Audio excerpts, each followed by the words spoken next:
Olá, boa tarde a todos. Para as pessoas que estão se juntando nesse momento ao evento, eu me apresento. Eu sou Mayara Correia, responsável pelo desenvolvimento de mercado da ICIS para a América Latina, e estamos ao vivo nesse painel do Seminário de Perspectiva de Mercado da ICIS, para discutir um tema essencial, que é a sustentabilidade.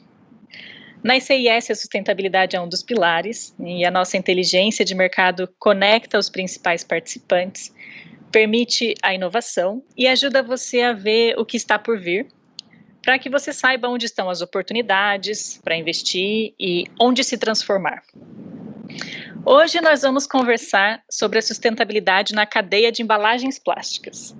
E é com muito prazer que eu apresento nossos convidados de renome, de empresas conceituadas nos segmentos que atuam.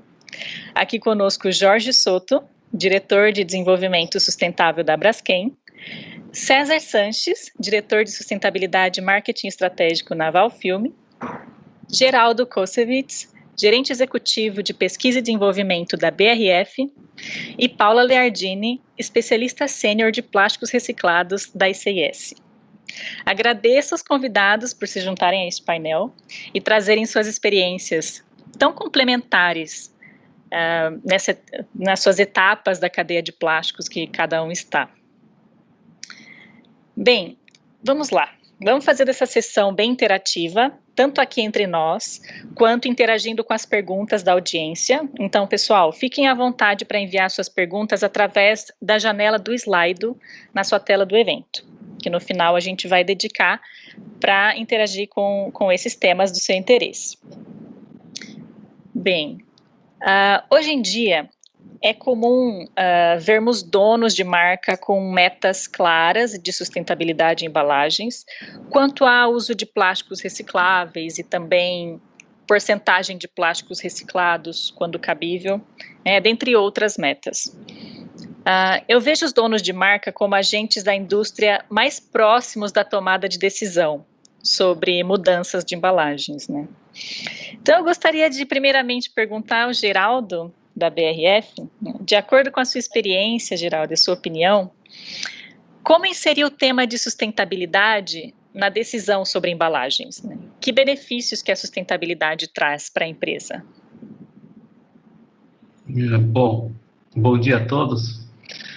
Na verdade, para nós, a sustentabilidade, né, é uma jornada permanente, né? A sustentabilidade é parte da nossa essência.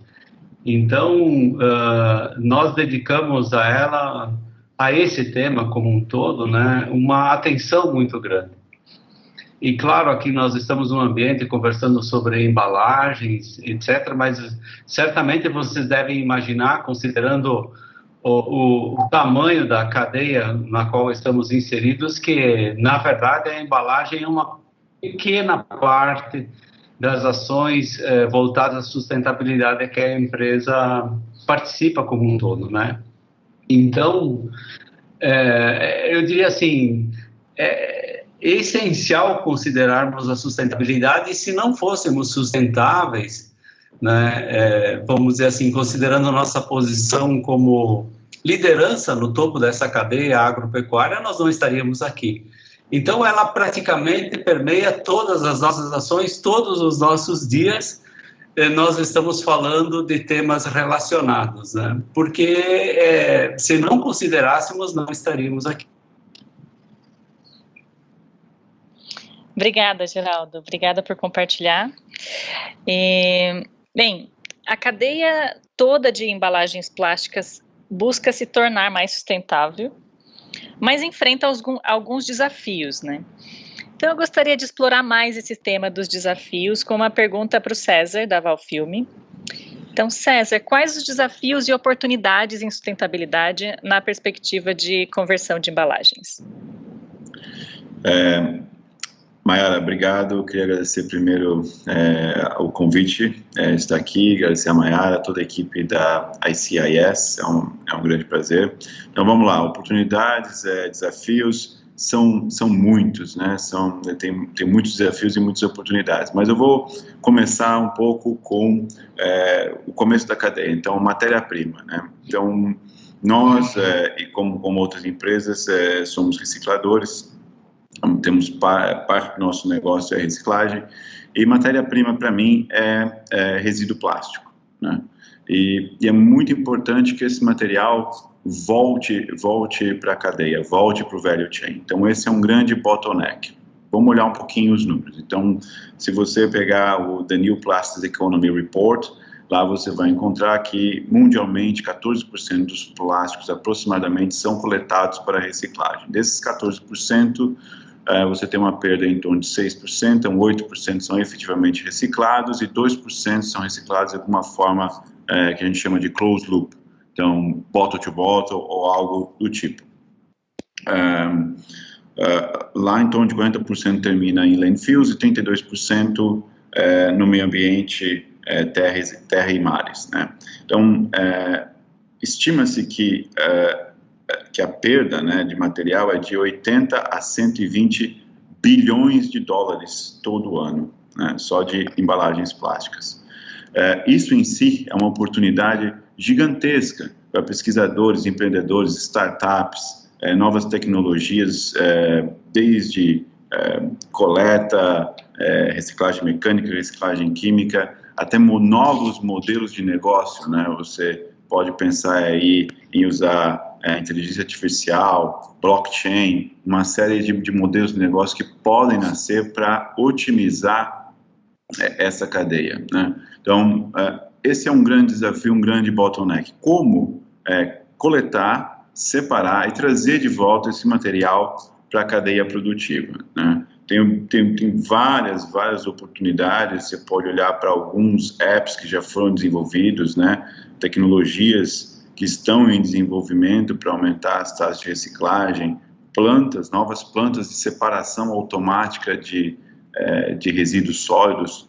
Todas essas são grandes oportunidades, né? Mas do meu ponto de vista, a gente está no início de uma transição. Então, a gente vem, né, desde a Revolução Industrial, se você olhar de volta para 1870, o que foi o início da Revolução Industrial, né? E até então a gente usa um modelo linear, o que teve seu papel e tem seu papel, né? Se você olhar, a expectativa de vida aumentou, as pessoas estão... a riqueza tem aumentado, tem uma classe média afluente, são coisas positivas, mas o modelo linear começa então a chegar no seu limite e a gente vai passar para um modelo circular nos próximos anos. Então, essa seria uma perspectiva bem breve, tentei ser bem breve, e é isso, Mayara. Excelente, César, obrigada. E aproveitando o fórum, fiquem sempre à vontade para complementar os assuntos com as suas experiências. Por exemplo, é interessante também ter a visão de desafios e oportunidades na visão do Jorge da Braskem, né, no ponto de vista de empresa produtora de resina. Por favor, Jorge. Bem, boa tarde, Mayara, boa tarde, César, Geraldo, Paula. É um prazer estar com vocês e boa tarde a todos que estão assistindo. Muito obrigado pelo convite em nome da Braskem. O tema é muito interessante, eu acho que o Geraldo e o César trouxeram bons inputs. Eu queria trazer 3 experiências que temos tido na Braskem quando lidamos com a questão da sustentabilidade das embalagens. Uma cobre o uso de uma ferramenta que provavelmente vocês conhecem, chamada avaliação de ciclo de vida. Outra, a valoração das externalidades, uma das externalidades o César trouxe, que é o resíduo sendo mal acondicionado, isso causa algum problema e teoricamente alguém teria que arcar com os custos da solução desse problema. E a terceira ferramenta é o uso da metodologia de desenho para o meio ambiente, ou em inglês, Design for Environment. Em avaliação de ciclo de vida, o que tem sido interessante? Nós temos feito muitos estudos, mais de 130 estudos, 30% deles com embalagens. E o que temos percebido é que quando a gente se pergunta qual é a embalagem que melhor protege o que quer ser embalado e, ao mesmo tempo, provoca o melhor impacto ambiental ou o menor impacto ambiental, no caso de impactos negativos, O plástico tem se mostrado como uma solução bastante competitiva do ponto de vista de sustentabilidade. Vou dar 2 exemplos aqui. Um estudo foi até com a BRF, com o Flowpack, comparando o Flowpack com papelão. Só para vocês terem ideia, assim, 2,7 vezes a menos de gás de efeito estufa são geradas em função do uso do Flowpack em plástico. Você fala em outras categorias. O achocolatado em pó, que pode ser embalado em plástico ou em metal, 42% a menos de gás de efeito estufa. Só para citar uma categoria que está muito em voga em função da situação que está acontecendo no planeta todo, e todos estamos vendo como isso está nos impactando. Poderia citar muitos outros exemplos, mas, no geral, as aplicações, a conclusão que a gente chega aqui, devido à característica do plástico e como os impactos ambientais são praticamente diretamente proporcionais à quantidade de material utilizado, o plástico acaba tendo vantagens, no geral, porque é mais leve. No caso do Flowpack, é 26 gramas contra 56 gramas da embalagem de papel. No caso da embalagem de plástico, 37 gramas de plástico contra 74 de metal. Ou seja, acaba tendo menos impacto.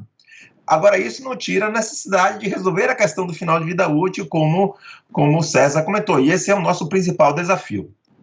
A outra experiência é da valoração das externalidades. Vejam que, quando comentei quanto menor a quantidade de material, melhor, a conclusão poderia ser, então não vamos embalar. Tira a embalagem que resolve todos os problemas. Mas aí, quando você tira a embalagem, você deixa de proteger o conteúdo. E se a gente contratou a Trucost para fazer um estudo em 2015, comparando assim, se embalado com a embalagem de plástico, a carne, o arroz e o iogurte, imaginemos que eles reduzam apenas 30% das perdas de material, que seguramente é mais, né? Bem conservador isso. Os impactos ambientais, ou seja, e em função disso, custos ambientais da perda da carne eram 148 vezes maiores do que o impacto ambiental da embalagem. O impacto ambiental do arroz, 43 vezes maiores do que o impacto ambiental da embalagem do arroz. E do iogurte, 4 vezes maior. Ou seja, embalar é necessário. Não é uma escolha. Agora, tem que ser a melhor embalagem. A melhor embalagem, mais sustentável, podemos dizer assim. E a terceira experiência que eu queria compartilhar com vocês é o do uso da ferramenta ou da metodologia de desenho para o meio ambiente, ou Design for Environment. Ano passado, tivemos um projeto muito interessante que nós chamamos de Desafio Design. Junto com a Kimberly-Clark e com a Colgate-Palmolive, desafiamos 4 universidades a fazerem projetos de embalagens alternativas, uma para pasta de dente e outra para papel higiênico. Sabe que os alunos conseguiram embalagens que têm, no caso de pasta de dente, 78% a menos de impacto, e no caso de papel higiênico, 72% a menos de impacto. As duas, por coincidência, usam plástico. Mas o ponto é, graças ao uso de ferramentas, a gente pode melhorar muito a situação das embalagens. E esse é o nosso desafio e, ao mesmo tempo, oportunidade, porque isso pode nos ajudar muito na questão da percepção do plástico como solução para a sustentabilidade. Por enquanto, é isso, Maera. Joia, obrigada, Jorge. Tendo em vista os desafios para manter o plástico longe dos aterros, uma solução é a reciclagem das resinas, né? Que ainda é um mercado pouco maduro, com incertezas de negociação e precificação. Eu me dirijo à Paula agora para você compartilhar, Paula, sobre quais os principais fatores que influenciam os preços das resinas recicladas. Obrigada pela pergunta, Mayara. Boa tarde a todos que estão nos assistindo. Em primeiro lugar, atualmente, principalmente na América Latina, a resina reciclada ainda é vista como um produto de baixa qualidade e baixo preço, mas a gente na ICIS, a gente acredita que com a crescente demanda das marcas, das grandes marcas, por resinas recicladas de alta qualidade, há necessidade também de uma precificação mais adequada, de forma a criar valor na cadeia como um todo.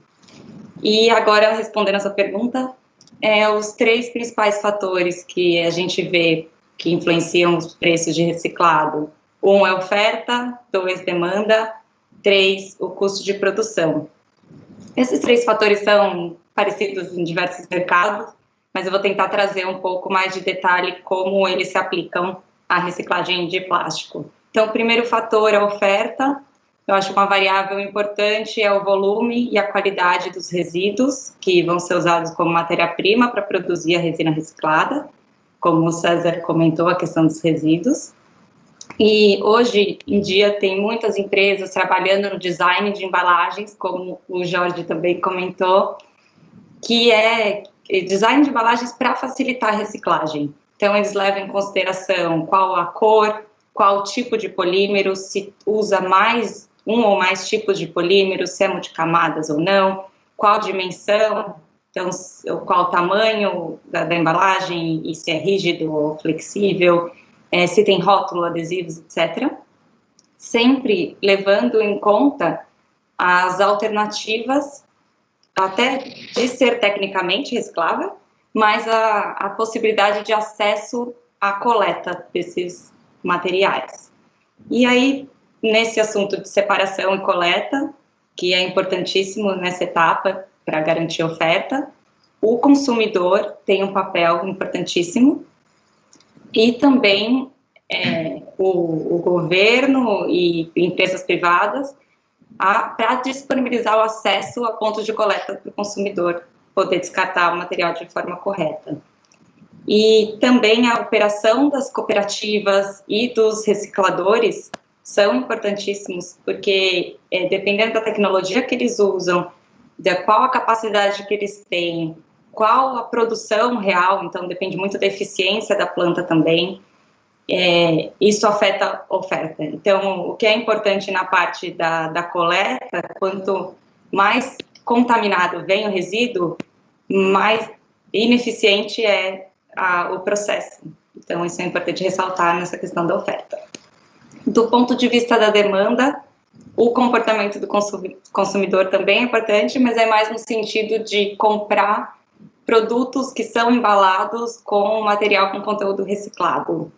E aí tem um papel importante também das grandes marcas, das redes de varejo e também do governo, quando eles colocam metas, e associações também, né, colocam metas no mercado, ajudam a acelerar esse processo de demanda. Também a qualidade é importante para a demanda e também influencia diretamente no preço. Aí eu estou falando mais um pouco da cor, quais são as aplicações finais e qual a performance daquele produto naquela aplicação desejada, né? Atualmente, ainda, o preço da resina virgem tem influência sobre a demanda da resina reciclada, não diretamente a influência no preço, mas na demanda. Então, a gente vê num cenário que se a resina virgem está com preço baixo, dá uma balançada no mercado se vão continuar comprando a reciclada ou não. E o terceiro item, que são os custos de produção, a gente acredita que os recicladores, as cooperativas, todos na cadeia têm que acompanhar o custo de produção e para que eles sejam sustentáveis no mercado, porque muitas vezes, de novo, se a resina virgem está com preço baixo e aí os recicladores são pressionados a vender com preço baixo, às vezes mal cobre o custo deles, né? Então,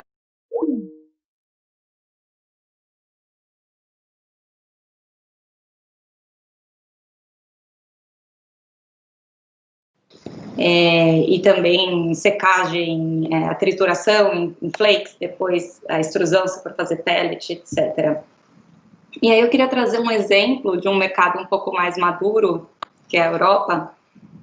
A gente tem o time editorial lá na Europa, que faz os relatórios semanais de preço, e a gente tem visto que o PET reciclado na Europa, aí eu estou falando especificamente do pellet grau garrafa, tem mantido o preço relativamente estável nos últimos meses, porque a gente vê a oferta ainda limitada, a demanda crescente e ainda custos de produção relativamente altos, então os 3 fatores que eu já tinha comentado antes. E aí esse preço está mais ou menos uns 1.400 euros por tonelada, de acordo com os nossos colegas editores. E aí a gente vê que a partir de maio a resina virgem caiu de um patamar de 900 euros para 700. Então, a gente está falando de uma resina virgem de 700 euros por tonelada, comparado com uma resina reciclada de 1.400, então é o dobro. Então 100% de prêmio, né? Isso naquela época para maio e junho, agora está uns 90, 95, que ainda assim é alto, mas mesmo assim a gente vê ainda transformadores, juntamente com os seus clientes, comprando essas resinas, porque eles têm em vista as metas de médio e longo prazo, e também eles entendem como que funciona a precificação, e aceitam que esse é o preço do mercado, né? Então, esse foi só um exemplo para mostrar como o valor é criado na cadeia de reciclagem e a importância da transparência de preços também. Ótimo, obrigada por compartilhar, Paula. E agora, saindo um pouquinho dos desafios, indo para o caso de sucesso, né? Porque, apesar dos desafios, há vários casos de sucesso para celebrar e para inspirar mais iniciativas sustentáveis. Eu vejo os maiores sucessos acontecendo de uma forma colaborativa na cadeia, né, e reforçando a importância da indústria ser parceira nessa direção. Eu gostaria de ouvir os casos de sucessos de todos os nossos convidados da indústria. Então, começando pelo Jorge, qual caso de sucesso de sustentabilidade dentro da cadeia de plástico você pode comentar hoje para nós, Jorge? Obrigado, Mayara, pela pergunta.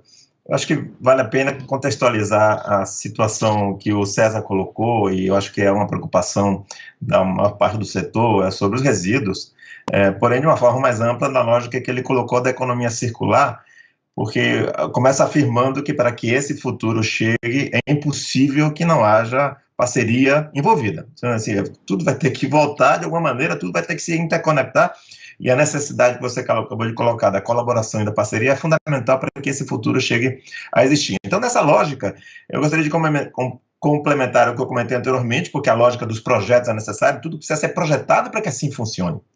Então, e aí discutimos um pouco isso na pergunta anterior. Mas também na parte de resinas, temos que cuidar do final, como a Paula estava comentando, mas também do início. Então, deixa eu entrar nesse início e no final, digamos assim, o ciclo vai ter um início e um final, mas assim, no início, digamos assim, vamos colocar o início como sendo a produção das matérias-primas. E aí eu acho que os renováveis que a Braskem trouxe já desde o ano 2007, com seus investimentos e o desenvolvimento tecnológico do polietileno verde, depois do EVA verde, agora no MEG verde, isso tudo está ajudando a gente fechar o ciclo no início. E esses projetos só são possíveis graças à parceria com fornecedores das matérias-primas renováveis, com parceria dos clientes, e às vezes dos clientes com a BRF, porque a Val é o cliente direto, mas a BRF é o cliente do cliente. Então, essa relação com a cadeia é super importante para que essas parcerias aconteçam, para que a comunicação seja adequada, para que a gente consiga comunicar adequadamente a contribuição da sustentabilidade, ou que aquela solução está trazendo a sustentabilidade. E você só consegue determinar essa contribuição se comunicar com toda a cadeia, você precisa conhecer todos os impactos e gerenciar todos eles. Então, por isso, a relação com os fornecedores e clientes. Então, nessa lógica, eu acho que os verdes são um excelente exemplo. Só para você ter uma ideia, a Braskem hoje exporta esse produto para 50 países. E hoje, mesmo no mercado do polietileno, sendo um mercado que hoje está super ofertado, continuamos exportando polietileno verde, porque é um produto que traz o atributo da sustentabilidade, e cada vez mais clientes dos nossos clientes querem isso. Indo para o outro lado, que a Paula estava comentando um pouco, que o César colocou, do final do ciclo, ou o que fazer com os resíduos, é super importante que nós demos um destino adequado. E aí eu diria que a cadeia das petroquímicas e muitas outras empresas estão começando não, mas assim, eu diria que estão reforçando seus passos nesse sentido. A Braskem emitiu um compromisso em 2018 de trabalhar de acordo com os princípios da economia circular, vocês podem ver lá no nosso site, e as parcerias estão ali explícitas, não é? Deixa-me citar 2 exemplos, porque eu acho que aí damos um pouco de concretude a essa discussão. Junto com a Tramontina, conseguimos fechar os ciclos dos nossos Big Bags, e aí eles estão produzindo móveis, Então, imagine, fecha-se o ciclo dos resíduos, o Big Bag não vira mais resíduo, tem um destino adequado, vira móveis. Com a Johnson & Johnson e a Mega Embalagens, nossas embalagens de transporte de produto interno também começaram a ser recicladas, foram desenvolvidos um produto que tem 33% de carga de resina reciclada, e graças a isso conseguimos fechar os ciclos. Então, essa lógica da economia circular, tudo vai dar uma série de exemplos de casos de sucesso que poderemos ainda trazer muitos outros para uma conversa como essa. E, finalmente, eu acho que vale a pena compartilhar com vocês um outro caso de sucesso que nos orgulhamos muito, que é o nosso programa Braskem Labs. O programa Braskem Labs é um programa de aceleração de startups. O critério para a seleção dessas startups é que utilizem química ou plástico e, ao mesmo tempo, tragam claramente impactos socioambientais positivos. Esse é o critério de seleção de startups que nós vamos ajudar. Já selecionamos 73 no passado, até o ano passado, e aceleramos 73, esse ano tem mais 20.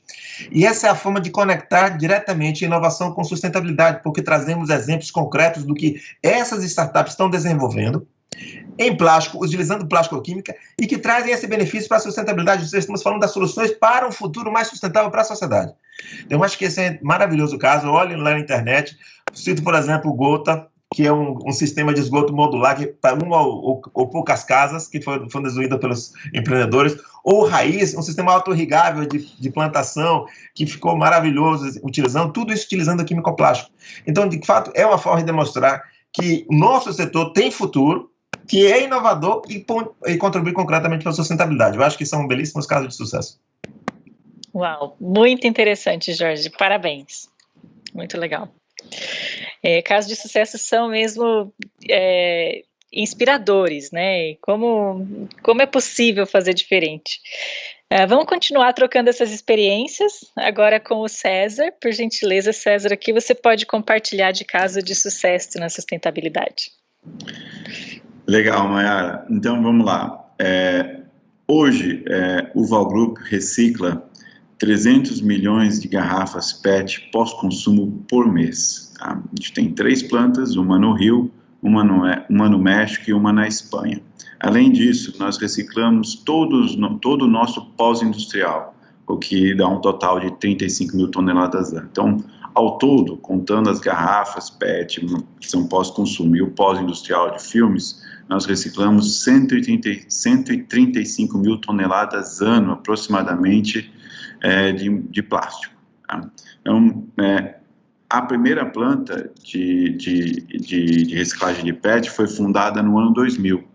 Muito antes de todo esse movimento, né, a sustentabilidade é parte do Val Group, na verdade, desde a fundação. A empresa começou com uma pequena planta de reciclagem em Lorena, no interior de São Paulo. Tá? Reciclagem de filmes plásticos. Todas essas garrafas recicladas, elas são processadas utilizando o bottle to bottle. Então, uma garrafa usada, ela é separada por cor, ela é picada, né? A gente faz os flakes, faz a descontaminação dos flakes, faz a cristalização faz a peletização, cristalização dos pellets, preformas e garrafas novamente. Né? A gente hoje pode chegar até 100% de conteúdo reciclado. Já tem várias garrafas no mercado com 100% de conteúdo reciclado. É aprovado para contato com alimento, pela Anvisa, pelo FDA, e é uma super história de sucesso. Né? Em torno da CPR, que é a planta no Rio, se formou toda uma cadeia, né? E aí a gente volta um pouco no que vocês estavam falando, o Jorge estava falando aí das parcerias, né? Apesar de meu objetivo pessoal é a gente conseguir reciclar o máximo possível de plásticos, a gente ir para 100%, eu não vou conseguir fazer nada sozinho. Eu preciso de toda a cadeia, eu preciso dos meus fornecedores, dos meus parceiros, dos meus clientes, do governo, de NGOs, eu preciso de toda a sociedade trabalhando comigo, né? A Paula estava falando um pouco da coleta e separação, né? É muito importante, concordo com ela totalmente, né? quanto melhor a qualidade da matéria-prima que eu recebo, melhor os meus processos, eu consigo diminuir os custos. Escala é muito importante. Eu ainda vejo a indústria da reciclagem no seu início, né? Já tem muito para acontecer. E a gente tem essas histórias de sucesso, mas tem muito mais por vir, tá? A gente continua investindo em tecnologia, reciclagem mecânica, reciclagem química, em desenvolvimento, e eu tenho certeza, como vocês já colocaram, que esse é um mercado que vai se desenvolver ao longo dos anos, e a gente vai ter outras histórias de sucesso para contar num futuro bem próximo aí. É isso. Muito bacana, é uma jornada interminável, né? Muito bom, obrigada por compartilhar e parabéns pelos casos de sucesso. Vamos ouvir mais dessas experiências, né? Geraldo, a sua área de pesquisa e desenvolvimento, ela é inovadora por natureza. E qual caso de sucesso você pode destacar a sustentabilidade? Obrigado, Mayara. Assim, como nós trabalhamos com alimentos e boa parte deles, na verdade, são tratados como commodities, né? O nosso espaço para considerar os custos são sempre diminutos, né? Mas nessas discussões a gente percebe, só corroborando com o que o Jorge comentou anteriormente, e o César também sinalizou, você percebe que o plástico acaba contribuindo muito com a possibilidade de oferecer alimentos seguros, né, e competitivos. E isso, de certa forma, nos leva a uma discussão que aparentemente no início pode até parecer, vamos dizer assim, contraditória, mas quando a gente decide repensar por motivações, inclusive, comerciais, né? Como nós poderíamos reapresentar parte dos nossos produtos, e aqui falo de pratos prontos e de nuggets, né? A gente percebeu uma oportunidade de inovar, sendo mais competitivo e ambientalmente mais sustentável, trocando as embalagens de cartão por filmes Flowpack, né, as estruturas plásticas. E aí vem uma série de perguntas e desconfortos que eu acho que fazem parte, e na verdade é um ponto importante aqui que trago para que a gente possa também refletir sobre ele. Se o plástico nos permite reduzir, como foi no caso aqui dos pratos prontos e dos nuggets, respectivamente, 16% e 37% a emissão de gases de efeito estufa, e isto junto com a Braskem e com a outra empresa, e também esses dados foram auditados, né, por uma empresa independente, aí você se depara com questões assim relevantes. Puxa vida, mas eu estou criando lixo. Bom, de certa forma, se você considerar a nossa cadeia hoje, sim. Mas a diferença aqui de emissão é significativa. Para nós, em relação ao custo, também nos deu uma oportunidade e também de nos comunicarmos de forma diferente com os nossos clientes, né? Mas na nossa extensa cadeia, né, de stakeholders, na verdade, nós entendemos que é um primeiro passo para uma grande oportunidade. Ou seja, nós temos que encarar de frente os problemas que temos e juntos buscar alternativas e soluções para eles. Então, quando a gente faz a troca, de certa forma, aparentemente não óbvio, né? Na verdade, nós estamos abrindo caminho para novas alternativas que vão no caminho que o Jorge e o César mencionaram, e me parece, claro, evidentemente atrasados em relação ao PET, né? Porque a cadeia do PET avançou bastante, mas puxa vida, se eu considerar as 3.500 toneladas por mês de embalagens flexíveis que consumimos, né, é um número expressivo, e nós precisamos, de fato, encontrar alternativas como sociedade como um todo. Nos responsabilizarmos, encararmos de frente e assumirmos os nossos compromissos, como de fato a BRF tem feito, né? de levar aí alimentos de qualidade para o mundo e, nesse caso, com uma visão sustentável também, né? Então, acho que esse exemplo do que a gente internamente denominou de Pack Revolution, mas o mercado também, de uma forma, embora mais restrita, assim também entende esse caso, né?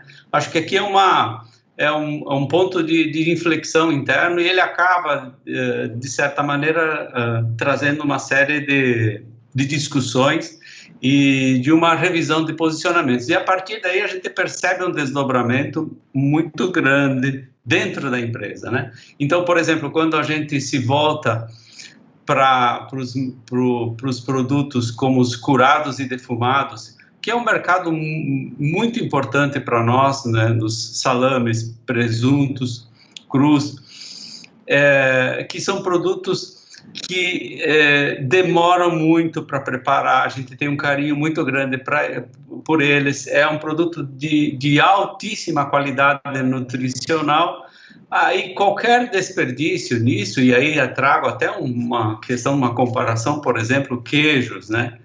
Os queijos maturados, ou os queijos fatiados, você sabe que se você colocar ali, comparativamente, você pega uma peça de queijo de 500 gramas e você compara com um pacotinho fatiado de 150 gramas, se você, daquele pacote de queijos de 500 gramas, peça única, você desperdiçar ou colocar fora por não ter consumido, etc., 5 gramas, acabou, você zerou a diferença de impacto ambiental das duas embalagens. Então, quando eu falo isso, eu estou, de certa forma, chamando a atenção para a importância de que a embalagem leve e dê a oportunidade de consumo de todo o alimento, que a gente não desperdice o alimento. Então, voltando à questão dos salames, né, eu cito nossos snacks, o produto que comercialmente temos no mercado com o nome de salamitos. Você tem ali 36 gramas de produto que certamente, raríssimas vezes, você vai colocar produto fora. Agora, se você comparar com uma peça de 150, 200 gramas que você compra para fatiar e preparar em casa, tenho certeza absoluta que muita gente acaba desperdiçando. E aí, um olhar reflexivo muito grande sobre a embalagem e a nossa decisão inicial, considerando o shelf proposto, de evitar, por exemplo, naquele momento, o uso de estrutura metalizada. Por quê? Porque também, de certa maneira, a gente prepara o caminho para poder reciclar essa estrutura flexível. Uhum. Então, esse me parece um outro exemplo. E aí a gente avança para as embalagens dos cortes in natura congelados individualmente, que tem uma oferta significativa no mercado, e embora tecnicamente você perceba lá uma demanda de reforço na estrutura da embalagem, nós temos uma preocupação muito grande em compatibilizar aqueles diferentes produtos utilizados na construção para também, novamente, permitir a reciclagem desse filme de forma adequada, né? Bom, esse é um exemplo. E, por fim, aqui eu cito os potes de margarina. São mais ou menos aí, aproximadamente 800, varia, mas entre 800 e 1.000 toneladas por mês de polipropileno. Então, há um esforço que está sendo construído para consolidar a cadeia de reciclagem desse material, né? São exemplos, e além, claro, da nossa iniciativa, quando a BRF institucionalmente também faz parte aí do Programa Nacional de Resíduos Sólidos e também subscreve aí ou adere à plataforma de reciclar pelo Brasil para poder contribuir nesse sentido. Mas, assim, para resumir, como o César falou, se você olha o mercado de embalagens flexíveis e a reciclagem, nós estamos só no começo. Tem uma avenida pela frente. Muito obrigada, Geraldo, por compartilhar os casos de sucesso. Eu fico muito feliz de ver esses destaques do quanto todos na cadeia se beneficiam, né? E nesses exemplos citados agora para o Geraldo, eu vi o quanto o consumidor final pode ter de benefícios também, e isso viabilizar todo um caso de sucesso de cadeia de reciclagem. Obrigada por compartilhar, traz ótimos resultados. E os casos de sucesso surgem quando um grupo de pessoas está buscando o mesmo objetivo, né? Muitas vezes os objetivos são tão estruturados que eles se tornam metas claras e até muitas vezes publicáveis. Eu gostaria de explorar um pouco o tema de metas e como elas são definidas. Então, eu perguntaria agora para o César, por gentileza, César, como são definidas as metas corporativas de sustentabilidade? Bom, legal, Mayara. Eu queria iniciar dizendo que eu adorei o exemplo do Geraldo aí, muito bacana. Eu concordo plenamente com o que ele falou. Então, as embalagens elas têm um papel fundamental na extensão da vida do produto, né? Eu tenho alguns estudos que apontam que, por exemplo, carne, né, de 4 dias, que seria o período que você teria aí de shelf life, com embalagens plásticas você estende para mais de 30 dias, né? São esses dados que vão de encontro, concordam com o que vocês estão falando aí, né? O trabalho que o Souto fez também. Então, e alguns estudos, né, apontam aí que do impacto ambiental das embalagens, do produto, 10% das embalagens, né? Então, isso mostra que, foi o que o Geraldo falou, para mim é muito importante que o alimento seja consumido, que ele vá para o consumidor, que ele não seja desperdiçado. O maior problema é quando você perde o alimento e aí isso causa um impacto enorme em toda a cadeia, né? Então, o que eu quero dizer com isso é que os materiais não são nem bons nem maus, né? Os materiais, eles são materiais, nós que temos que usar eles apropriadamente. Então, uma economia circular, né, vai trazer exatamente, por exemplo, no caso de embalagens plásticas, o elemento aí que vai tornar essa cadeia completamente sustentável, né? Então, as embalagens plásticas já têm menos emissões, tudo isso que vocês já falaram aí com muita propriedade.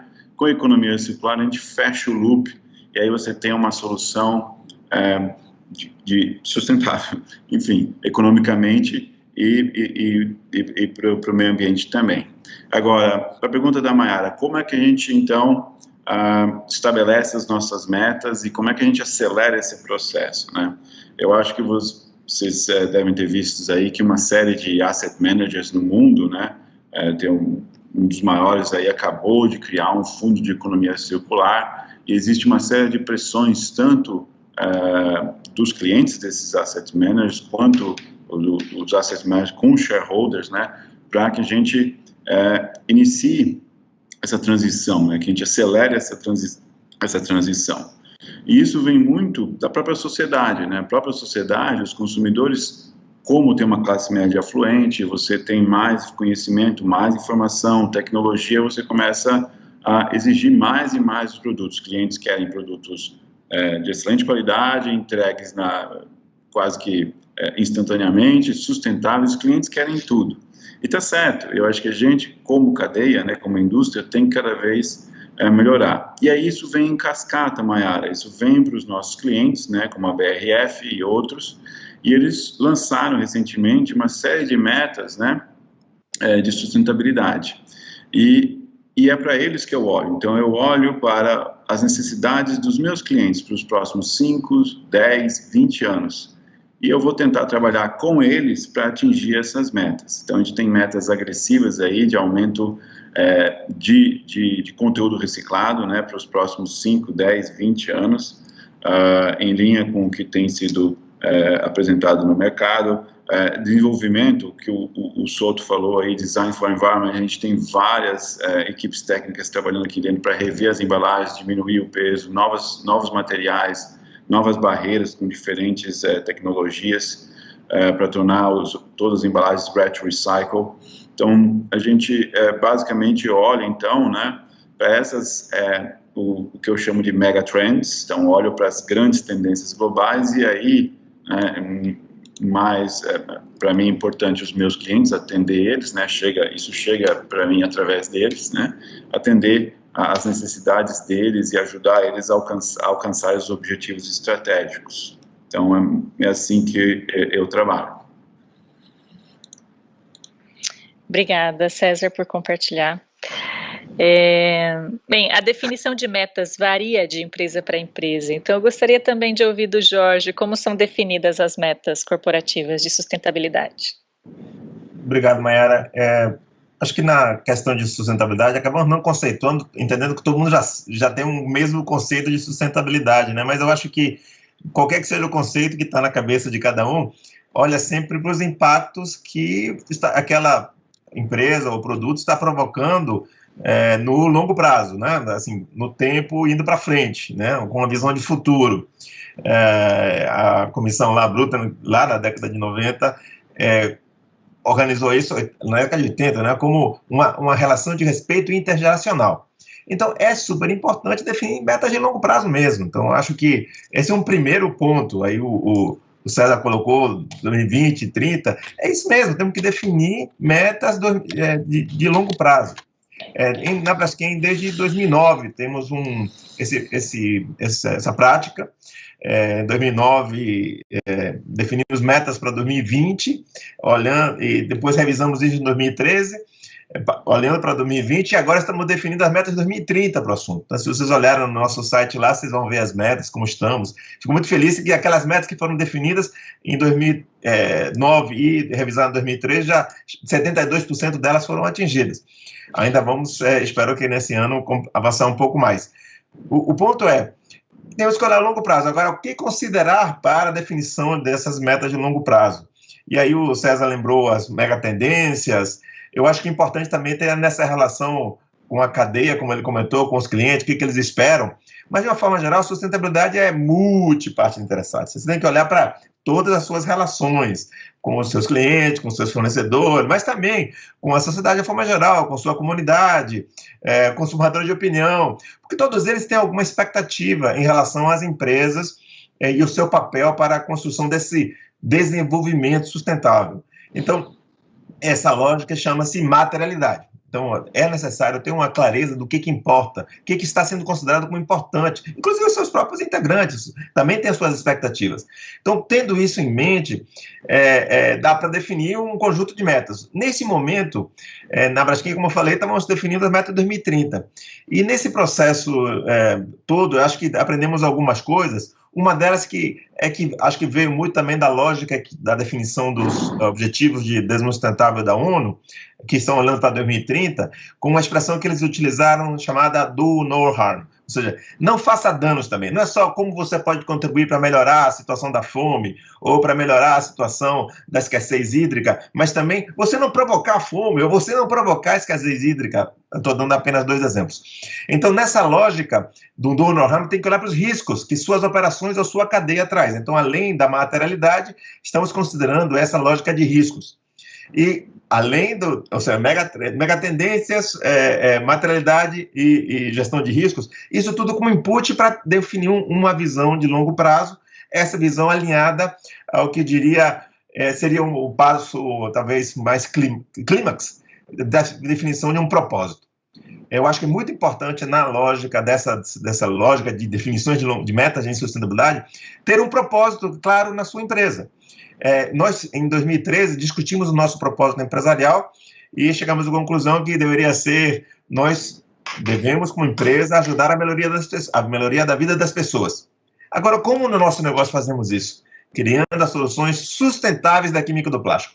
Então, com essa lógica desse propósito, que é permanente, podemos dizer assim, você pode olhar para o longo prazo e dizer: mas como é que você vai, empresa, criar essas soluções sustentáveis da química do plástico para ajudar a melhorar a vida das pessoas? Com essa pergunta, todo mundo trabalha num processo de discussão, como isso pode acontecer, e chega a essas metas de uma maneira, usando uma expressão muito recente, mas assim, que está sendo muito co-criada, né? Está sendo muito utilizada essa expressão: vamos co-criar o que vamos fazer, ou seja, criar junto. E isso que acontece muito na Braskem, e eu diria que tem sido esse nosso aprendizado.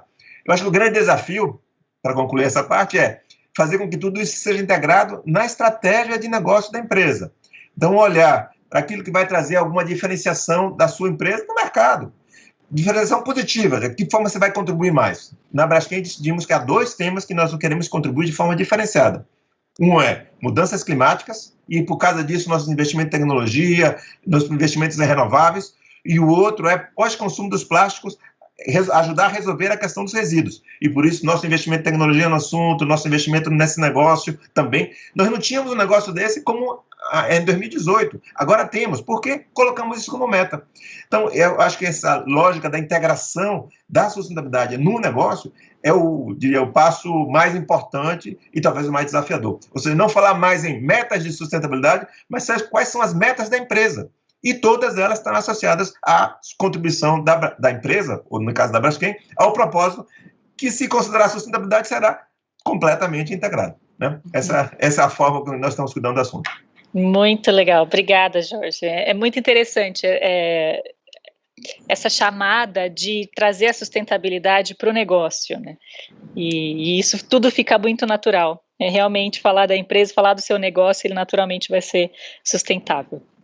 Obrigada por compartilhar. Eu desejo que todas as metas das empresas, que a gente tenha muitos casos de sucessos para compartilhar aí em outras oportunidades, e que essa jornada seja de muito sucesso para todos nós, porque com certeza cada um vai perceber, vai sentir o benefício de ter uma cadeia mais sustentável, os produtos mais sustentáveis e toda a indústria química. Agora eu gostaria de abrir a sessão de perguntas e respostas que o pessoal foi enviando ao longo da nossa conversa. Deixa eu abrir aqui o slide e ainda tem uns 10 minutinhos para quem quiser submeter suas perguntas, pode submetê-las. Tem uma pergunta aqui que é para o Jorge Souto. Qual a sua opinião do nível de consciência em sustentabilidade no Brasil em relação ao restante do mundo? Obrigado pela pergunta. Vou ser rápido, a gente tem mais perguntas, né? Assim, eu acho que do ponto de vista Brasil, o Brasil foi sede da ECO 92, foi sede da Rio+20, ou seja, o Brasil é um país que respira sustentabilidade desde há muito tempo. Há vales, há que temos problemas, mas também temos muitos ativos no assunto. O Brasil é energeticamente renovável, podemos dizer assim, tem uma alta produtividade de biomassa, ou seja, tem uma cadeia que considera as questões de sustentabilidade de uma forma adequada. Há problemas também, temos muito que resolver, mas eu diria que na sociedade como um todo há essa percepção. Do lado empresarial, pelo mesmo motivo. Então, eu fui presidente do Pacto Global no Brasil entre 2013 e 2014, e lá, assim, a rede brasileira é a terceira maior do mundo, em termos de participação, de número de empresas. Então, eu diria que há um ambiente muito positivo da sociedade, das empresas, para a contribuição para esse assunto. Eu diria que, assim, não temos muito escapatória. As empresas que não embarcarem nessa têm riscos, e muitos. Então, eu diria que mais cedo ou mais tarde, essas vão acordar e dizer que tem oportunidades também, de novos negócios, de melhorar seus resultados, de melhorar sua contribuição para a sociedade, melhorar sua reputação. Ou seja, eu acho que no Brasil e no resto do mundo também isso vai ter uma tendência positiva. Obrigada pela sua resposta. E eu queria pegar um gancho nessa pergunta para pedir a perspectiva da Paula, mais especificamente sobre a reciclagem, Paula. Aí eu vou introduzir reciclagem nessa pergunta. Então, na sua opinião, né, qual o nível de consciência do tema de reciclagem no Brasil em relação ao restante do mundo? Legal, obrigada. Eu acho que o nível de consciência em relação à reciclagem tem crescido em diversos países, inclusive no Brasil. Eu acho que a ação das ONGs, junto com a mídia, junto com os consumidores, influenciando os legisladores e as empresas do setor, da cadeia como um todo, e impor essas metas que a gente estava discutindo agora, e a partir das metas seguirem em frente para cumpri-las. Para isso, essas empresas precisam do envolvimento de todos os participantes da cadeia, inclusive os produtores e os consumidores. Então, e aí com isso aumenta ainda mais o nível. Então, é um ciclo. E no Brasil, acho que pensando nos consumidores, ainda igual outros países em desenvolvimento, a gente ainda tem bastante desigualdade social. Então, eu vejo um pouco que uma parte da população está realmente preocupada com questões de sustentabilidade, ambientais, reciclagem, etc. E enquanto uma outra parte ainda está tentando atender as necessidades básicas, então é um pouco mais complicado, assim, mas de qualquer forma eu vejo que a educação pública é um caminho, uma das soluções, e isso é papel de todos nós, né, da indústria, não é só do governo, mas de todos os produtores, a gente como provedor de informação também na SIS e outros formadores de opinião, etc. Obrigada, Paula, pela sua resposta, me complemento. Eu tenho uma pergunta aqui sobre a indústria alimentícia, então eu vou pedir a opinião do Geraldo, a princípio. Como a indústria alimentícia está tratando a questão de embalagens multicamadas, importante para a conservação do alimento, mas de difícil reciclagem e destinação?